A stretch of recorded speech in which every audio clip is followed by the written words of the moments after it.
I'm Olivia Parker, 32, an art curator from Boston who once shared everything with my younger sister Madeline. We were inseparable until the day I discovered I wasn't invited to her wedding. It's just a small one, my mother said dismissively, as if that explained erasing me from the most important day in my sister's life. So I booked a solo trip to Iceland instead, never imagining their perfect day would spectacularly fall apart while I stood beneath the northern lights. The frantic calls started coming just as I was finding myself among glaciers and volcanoes. Before I take you through this emotional roller coaster, let me know where you're watching from in the comments and subscribe if you've ever felt invisible to your own family. You'll want to stick around to see how I found my voice in the land of fire and ice.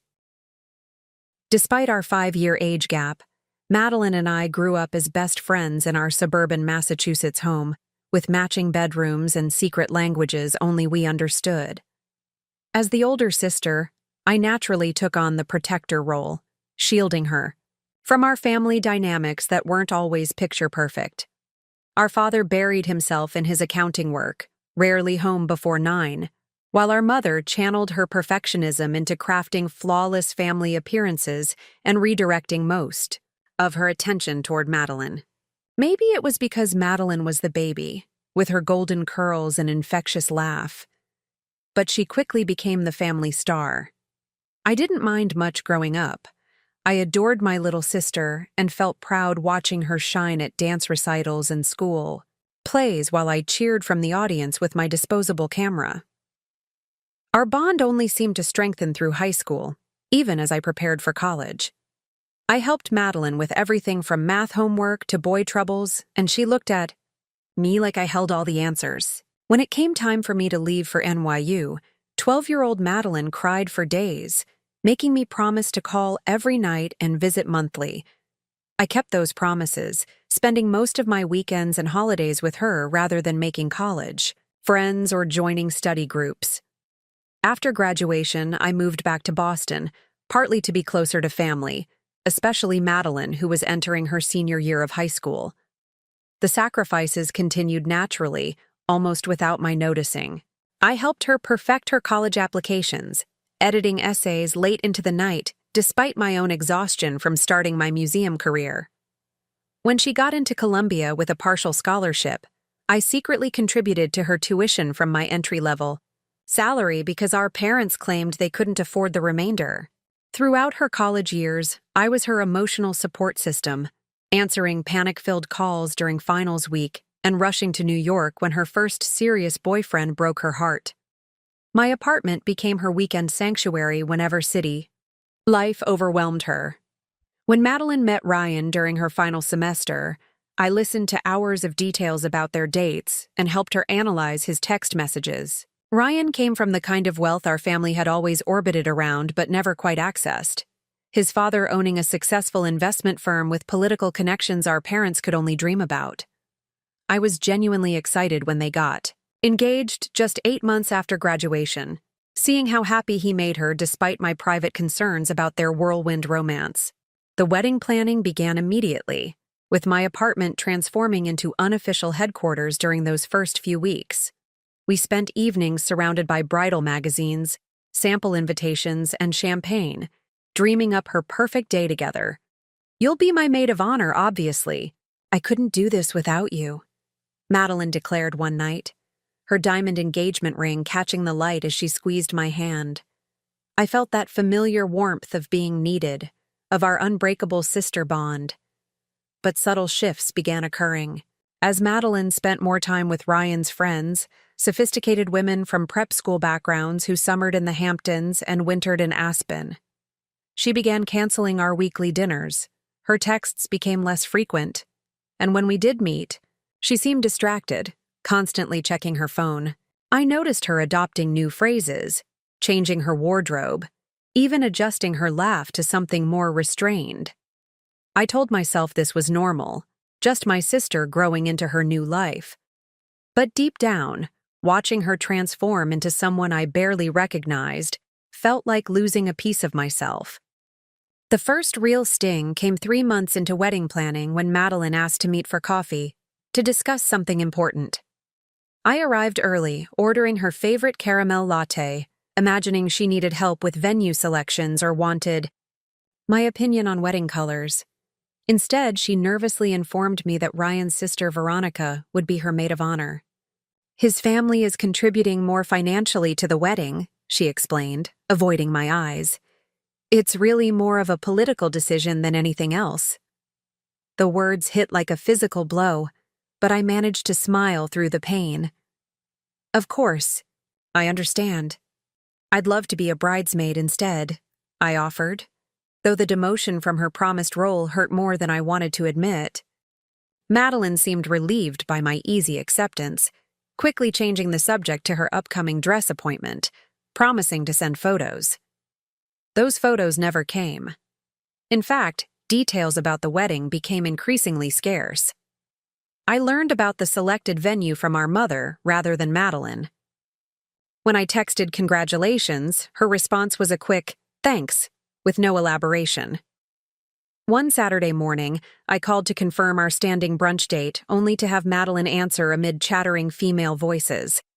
"Oh, Liv, I can't today. We're actually bridesmaid dress shopping." The "we" clearly didn't include me. "I thought you said that wasn't happening until next month," I managed to respond, remembering our previous conversation. Plans changed. Veronica found this amazing boutique with a cancellation. "I meant to tell you," she replied, the background voices growing impatient. After hanging up, I spent the day creating Pinterest boards with bridesmaid dress options in the burgundy color scheme she'd mentioned weeks earlier.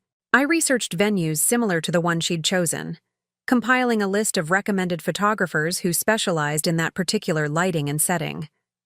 My efforts to stay involved continued despite the growing distance. I sent thoughtful texts checking in on wedding plans, offered to address invitations, and even suggested handling the wedding website since I had experience with similar projects at work. Most went unanswered or received brief, dismissive responses. "Already handled," or "Veronica's cousin is doing that." The real gut punch came when I visited our parents' home and discovered my mother helping Madeline organize a wedding planning WhatsApp group. Scrolling through her phone to show Mom something, I glimpsed the group named Maddie's Dream Day with over 15 members, including our cousins and aunts. My name was noticeably absent. "You're not in the group?" Mom asked. When she noticed my expression, before quickly adding, "I'm sure it's just for the wedding party, nothing important." That evening, I finally confronted Madeline by phone, asking directly why I was being excluded from wedding plans. Her response left me speechless. "You're making this about you, Olivia. This is my wedding, not another opportunity for you to control everything." Control everything? When had I ever controlled her? I'd spent my life supporting her dreams, not dictating them.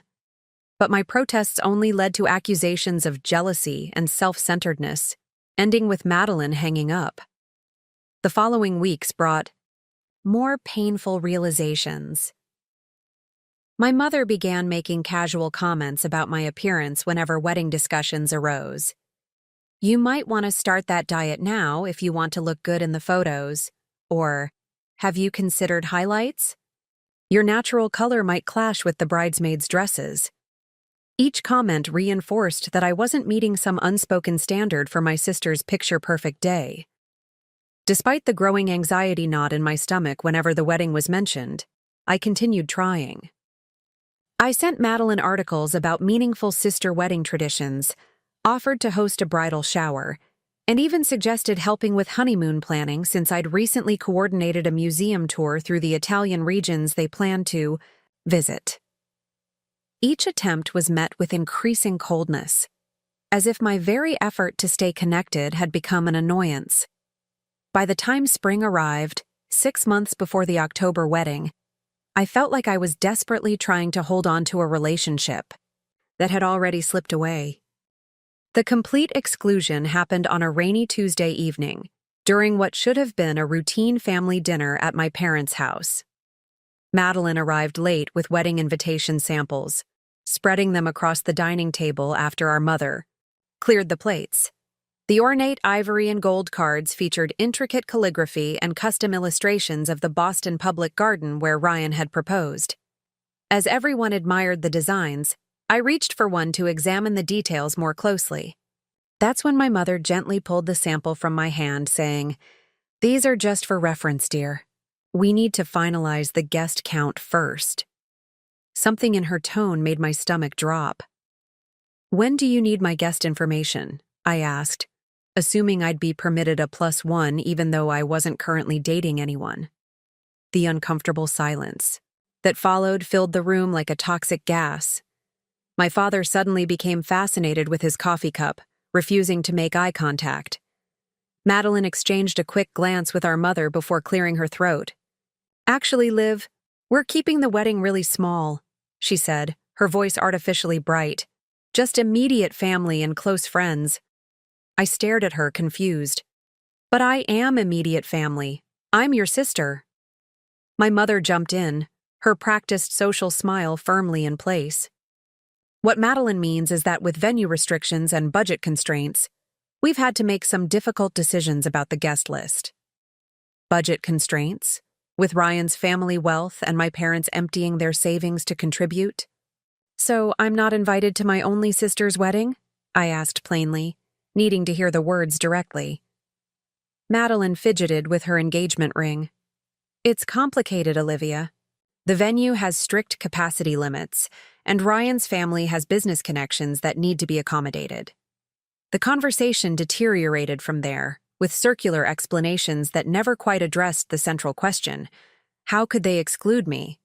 I left that dinner in a daze, the reality not fully sinking in until days later when I stopped by my parents' house to drop off a book my father had mentioned wanting to read. They weren't home, but using my spare key, I let myself in to leave, the book on his desk. That's when I noticed the preliminary guest list printed out and marked up with my mother's neat handwriting on the kitchen counter. I knew I shouldn't look, but something compelled me to scan the names. The small, intimate wedding included over 200 guests. Ryan's distant cousins from Australia were flying in. My parents' golf friends from the country club made the cut. Even Madeline's freshman year college roommate, whom she hadn't spoken to in years, was invited. Everyone, it seemed, except me. As I stood frozen in my parents' kitchen, I heard my mother's voice from the backyard. Through the window, I could see her on the phone, pacing by her garden. "Yes, Sandra. The invitations go out next week. No, Olivia won't be attending." Between us, she would just draw attention away from Madeline. You know how she is. Always has to be the center of attention with her quirky outfits and strong opinions. This is Madeline's special day. We need everything perfect. I left before she could discover me, my hands shaking so badly I could barely drive. The final pieces fell into place over the next few weeks. Through social media, I discovered a lavish bridal shower had been held at Ryan's mother's estate in Connecticut. Photos showed Madeline surrounded by women in pastels, opening gifts and playing wedding games. Our female cousins, aunts, family, friends, all were there, celebrating while I remained ignorant the event was even happening. My best friend Taylor, outraged on my behalf, became my emotional support through this period. "This is beyond messed up, Liv," she said during one of our emergency wine nights after I discovered the bridal shower photos. "Family doesn't do this to each other." Encouraged by Taylor's indignation, I made one last attempt to understand by confronting Madeline directly. I drove to her apartment unannounced, determined to have an honest conversation. Initially surprised, to see me, she reluctantly invited me in. The conversation started civilly but quickly unraveled. "I don't understand why you're making such a big deal about this," Madeline said after I expressed how hurt I felt. "It's just one day." "One day that represents our family bond," I countered. "One day I've helped you plan for months. One day we've talked about since we were kids playing wedding with pillowcases on our heads." "That was before you became so difficult," she replied, waving her hand dismissively. "Difficult how? By supporting you your entire life. See, this is exactly what I mean. You always bring up how much you've done for me like I'm supposed to be eternally grateful. Maybe if you had a boyfriend or better job, you'd understand the pressure I'm under to make this perfect. Her words sliced through me, revealing what she really thought. In her eyes, my single status and museum career made me somehow less worthy than her friends with husbands and corporate jobs. I left her apartment without resolution, breaking down in my car before I could even leave her parking lot. Taylor found me there an hour later, still unable to drive, having called her in tears. "This isn't about a wedding invitation," she said, holding me while I sobbed. "This is about your family choosing appearance over love, and it says everything about them, not you." 3 weeks before the wedding, my parents invited me to dinner at their house, an unusual request given the tension between us. Hope flickered briefly, thinking perhaps they'd reconsidered, that Madeline had changed her mind. I arrived with a peace offering, a bottle of my father's favorite whiskey. The evening started pleasantly enough with careful conversation about neutral topics, work, the weather, neighborhood developments. Then, as my mother served dessert, Madeline arrived unexpectedly. My pulse quickened, reading the choreographed nature of this family gathering. "Olivia," my mother began, placing her hand over mine with practiced sympathy. "We've been thinking about ways you could still be involved in the wedding." I waited, listening as she explained their solution. I could help with setup the day before and cleanup afterward. I could organize the guest book table and make sure elderly relatives found their seats. I wouldn't be in any official photos, of course, but I could be there in spirit. I stared at them, this family who couldn't see the humiliation they were offering. "Let me understand," I said slowly. "I'm not good enough to be a guest at my sister's wedding, but I'm good enough to be the unpaid help?" Madeline's face flushed with anger. "This is exactly why you're not invited. You've always been jealous of me, and this is my special time. Not everything is about you, Olivia." Something broke inside me at that moment, a final thread snapping. After years of strain. Without another word, I stood, grabbed my purse, and walked out, ignoring my mother's calls to come back and be reasonable. That night, unable to sleep, I opened my laptop and began searching flights, not even sure where I wanted to go. An advertisement for Iceland appeared, showing otherworldly landscapes of black sand beaches and blue glaciers. On impulse, I checked dates coinciding with the wedding weekend in October. The northern lights would be visible then, the crowds would be smaller than summer, and most importantly, it was literally an ocean away from my family's drama. By dawn, I had booked a 10-day solo trip to Iceland, complete with guided tours of ice caves, whale-watching expeditions, and a rental car for exploring coastal villages. The confirmation email in my inbox felt like the first deep breath after nearly drowning. The following weeks transformed into a different kind of preparation than I'd anticipated for October. Instead of shopping for a bridesmaid dress or planning a toast, I bought waterproof hiking boots, thermal undergarments, and a professional-grade camera. I researched Icelandic phrases and local customs, downloaded offline maps, and joined forums for solo female travelers. Each preparation step felt like reclaiming a piece of myself, building something new from the wreckage of my family relationships. When I told my parents about the trip, their reaction was predictably self-centered. "How could you abandon your sister during her wedding?" my mother demanded, ignoring the fact that I'd already been abandoned first. "This childish stunt only proves Madeline was right about you." My father, ever conflict avoidant, simply asked if I'd purchased travel insurance, as if potential bad weather was more concerning than our family falling apart.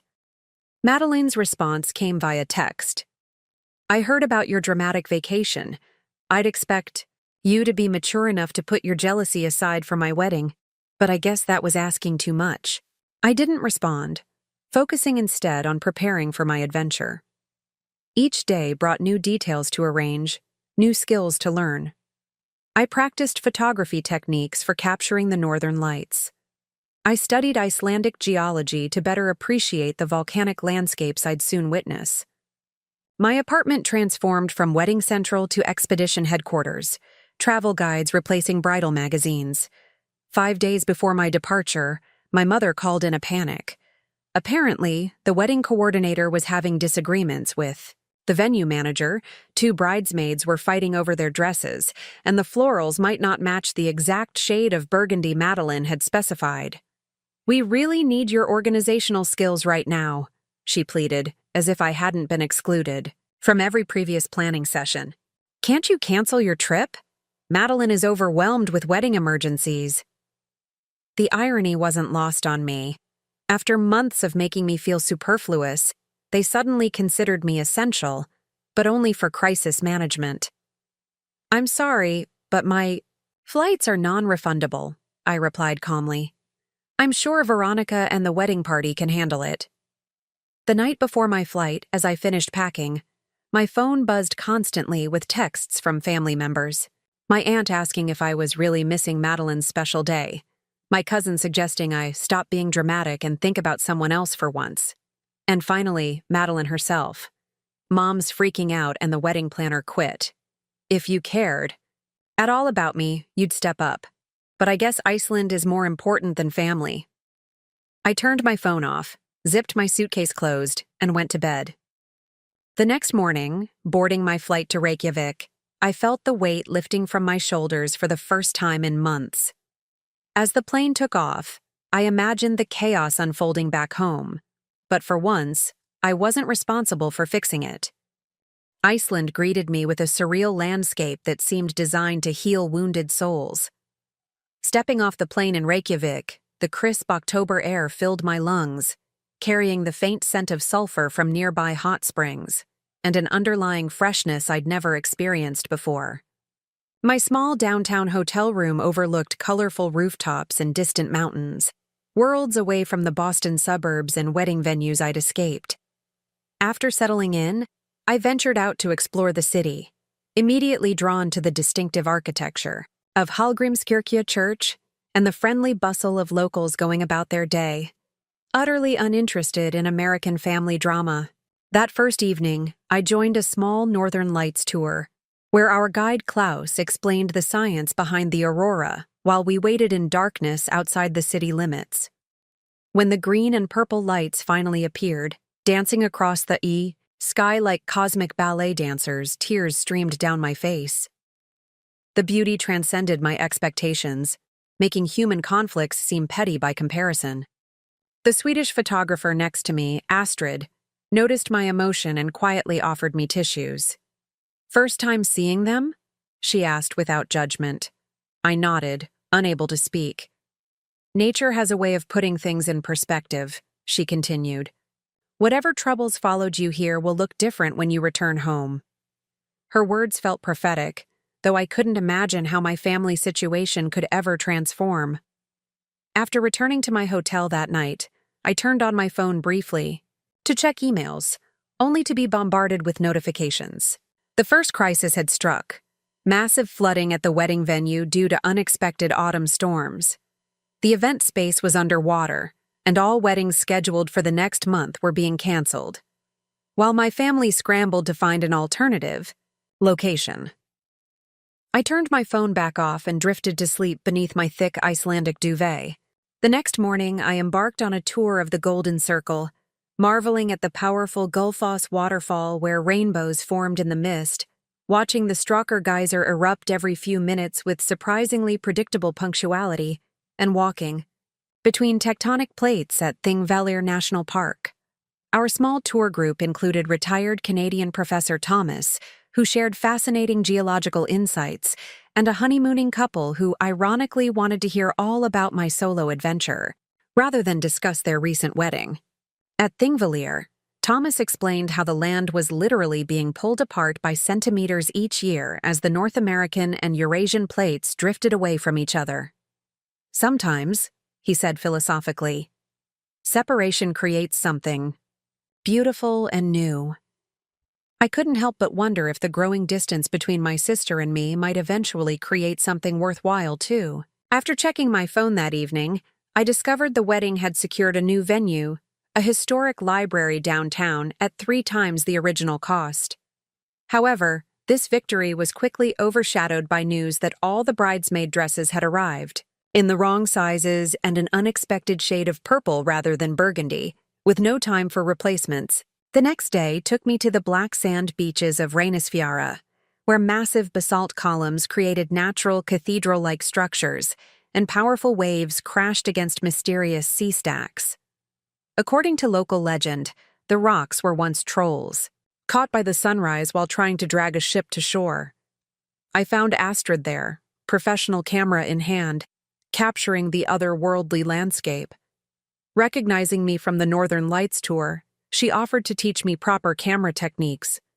We spent hours photographing birds nesting in cliff faces and the hypnotic patterns of waves retreating through volcanic sand. When I checked my messages that evening, I learned the wedding caterer had canceled last minute after discovering Madeline. Had also booked a backup caterer, just in case, insulting the original chef.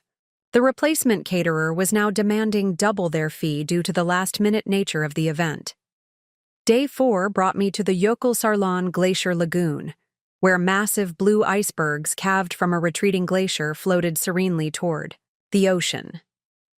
The juxtaposition of ancient ice against black volcanic sand created a landscape so surreal it felt like visiting another planet.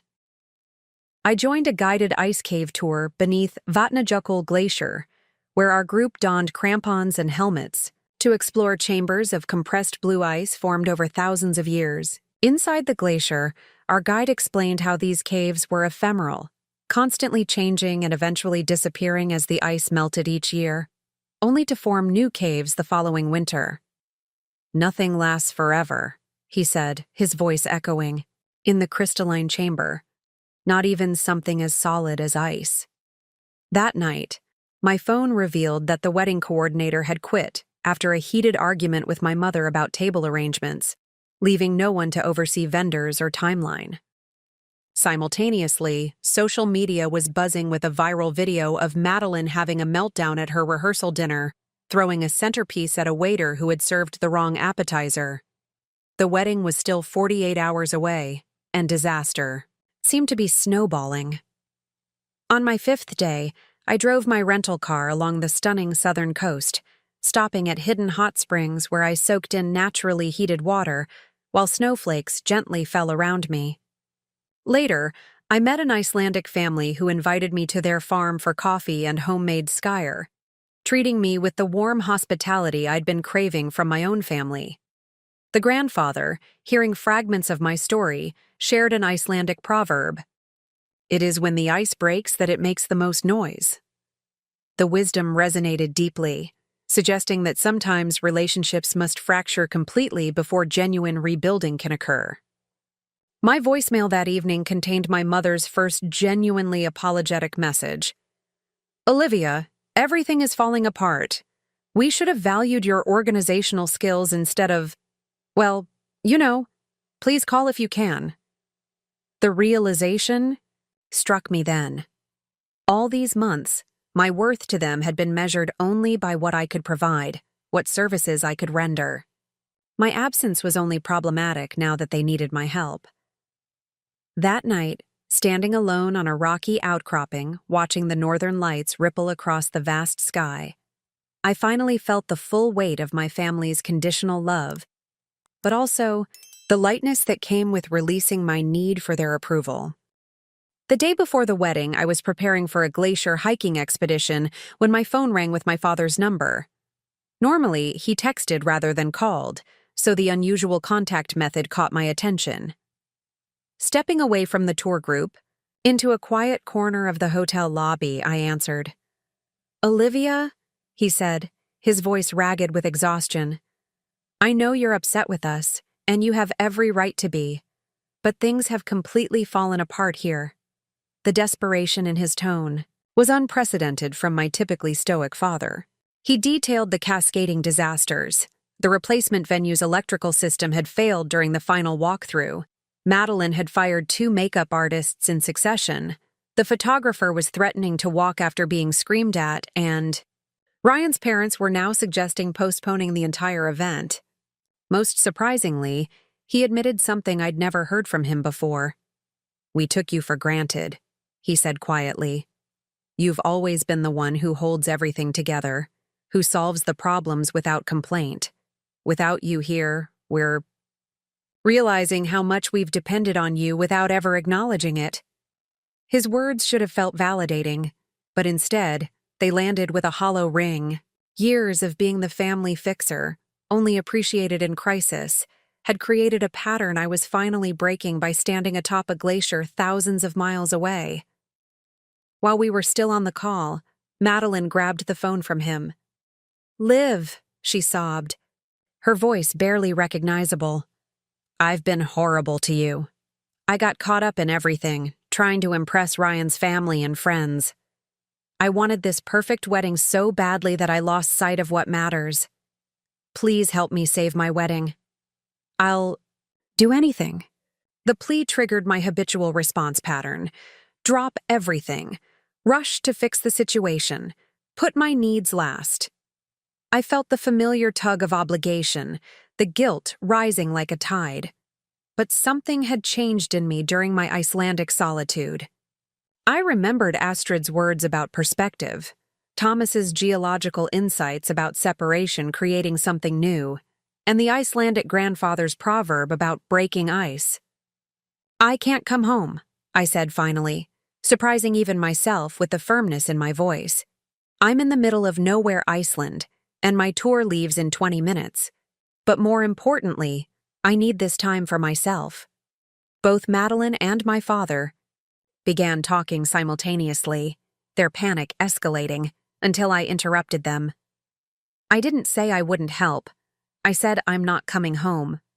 After ending the call, I approached Klaus, our tour guide, who had been leading my excursions for the past several days.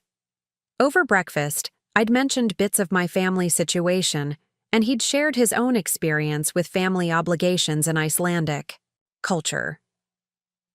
"My family crisis is peaking," I explained.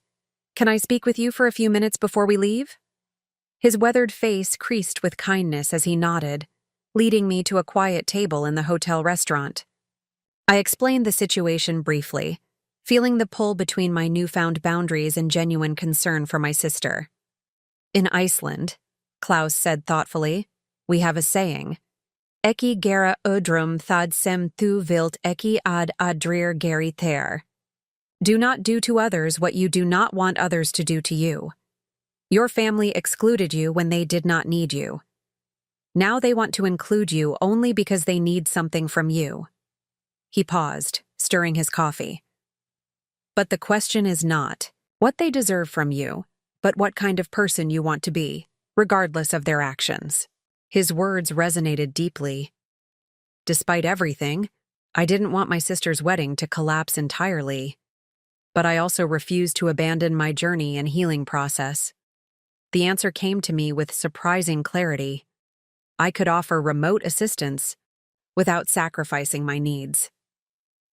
For the next hour before our glacier hike departed, I worked frantically from my hotel lobby.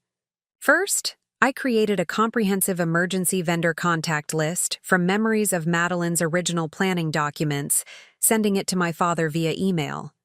Next, I called Taylor, who worked in event planning, asking her to coach one of the more level-headed bridesmaids through coordination duties via video call. I directed my father with a detailed script for negotiating with the venue about expedited electrical repairs, leveraging my knowledge of his business background. Through my museum contacts in Boston, I located a replacement caterer willing to take on the last-minute event, connecting them directly with Ryan's credit card information. Between these interventions, I drafted a minute-by-minute timeline for the wedding day, identifying potential problem points and offering preventative solutions. When our tour group finally departed, I had done everything possible from afar without compromising my boundaries. The glacier hike proved to be one of the most challenging and rewarding experiences of my life. Strapped into crampons and wielding an ice axe, I navigated crevasses and ice formations while our guide shared stories of explorers who had perished and survived in Iceland's unforgiving landscapes. The physical exertion cleared my mind, and, standing atop the massive ice field, gazing across the volcanic landscape to the distant ocean, I felt a profound sense of my own capability and resilience. That evening, exhausted but exhilarated, I discovered the wedding preparations had stabilized thanks to my remote interventions. Through Taylor's updates and social media posts from distant acquaintances, I watched the ceremony unfold from my hotel room while preparing for the next day's hike to an active volcanic crater. The contradictory emotions were intense: sadness at missing this significant day, relief at avoiding the drama, pride in my assistance despite everything, and a growing conviction that my Iceland journey represented something more meaningful than mere escape. I fell asleep that night feeling conflicted, yet somehow more whole than I had in months, perhaps years. Returning to Boston after 10 transformative days in Iceland felt like stepping into a parallel universe where I looked the same, but was fundamentally altered inside. My apartment, once filled with wedding plans and sister-related memories, now displayed souvenirs from my journey: a small lava rock, photographs of geysers and glaciers, Icelandic chocolate, and a handcrafted wool sweater. My first family encounter occurred at the subdued post-wedding brunch my parents had organized at their home. Walking through the door carrying a simple houseplant as a neutral gift, I felt the weight of accumulated tension and unresolved emotions. Conversations halted momentarily as everyone registered my presence. My mother approached first, her expression a complicated mixture of relief, lingering resentment, and uncertainty. "You look different," she said, studying my face. "More peaceful." Before I could respond, Madeline emerged from the kitchen and crossed the room with uncharacteristic hesitation. The awkward silence that enveloped us was finally broken when she spoke. "I owe you an apology," she announced, loud enough for everyone to hear. "What I did was unforgivable, excluding you from my wedding when you've always been there for me. Even after everything, you still helped save the day from another continent. I've been a terrible sister." Her public acknowledgement surprised me, especially with Ryan's family present. My mother jumped in with her typical deflection. "We didn't realize how much we needed you," she offered, somehow managing to make her statement sound simultaneously apologetic and accusatory. "The wedding would have been a complete disaster without your last-minute help." My father, standing slightly apart from the group, simply nodded and quietly added, "I should have stood up for you from the beginning." The brunch progressed with strained politeness until guests gradually departed, leaving just our immediate family. In the living room, where we'd had countless family discussions, we finally addressed the elephant in the room. I spoke honestly about years of feeling undervalued, of being treated as the family support system without reciprocal consideration. Madeline admitted how easily she'd been influenced by Ryan's family's social expectations and her own insecurities about measuring up to their standards. "I convinced myself that a perfect wedding was more important than our relationship," she confessed, tears forming. "Watching everything fall apart until you stepped in showed me how wrong I was." My parents had more difficulty acknowledging their role, my mother particularly resistant to examining her favoritism. Yet even she couldn't deny the evidence of her actions when confronted directly. "I never meant to make you feel less important," she insisted, though her examples of equal treatment fell conspicuously flat. My father, in his quiet way, simply said, "We failed you. I failed you by never speaking up."